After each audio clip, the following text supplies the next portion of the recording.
Ang hahanapin natin ng sign, yung kapag yung tubig, pag linagay natin dyan ay magbibilog-bilog siya, no? So, parang dancing water, no? So,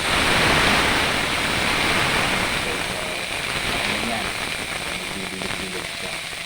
So, pag ganyan, pwede na natin lagyan ng oil. So, hayaan lang natin yung tubig na mag-evaporate.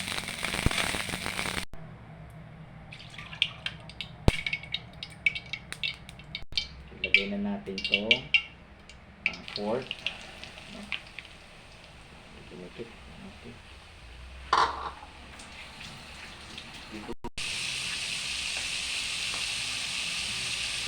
Okay, dahil siniso natin na maganda yung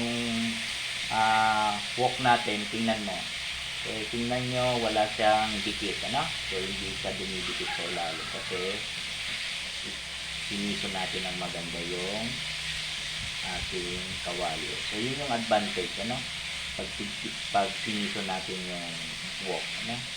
So, magiging siyang non-sticky, no? Or non-stick, non-stick pan, no? So, di mo na kailangan bumili ng mga non-stick pan pag marunong ka mag season ng wok. Okay na to. So, kikita nyo naman. So, parang crispy siya, no? Alisin natin yan. Lagdag natin dito sa kabila. Okay. Tapos, okay. Tanggalin natin yung oil dito. Tanggalin natin.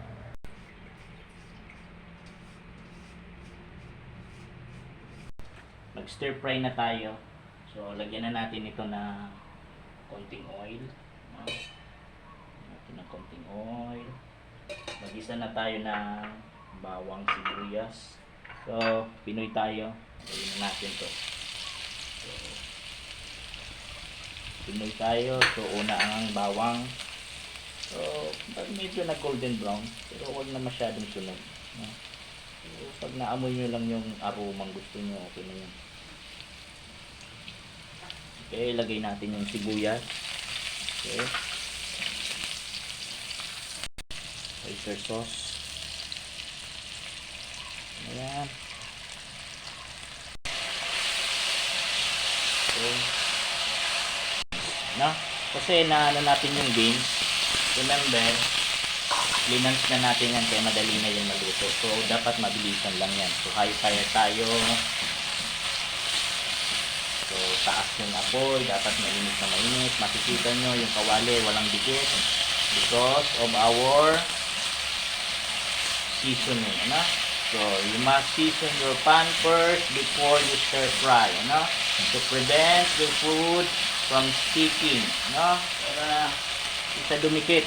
Okay, next yung meat mo. Yung meat mo, remember, luto na yan. So, kailangan mo lang dyan. Stir fry, mabilisan lang. Kaya tinatawag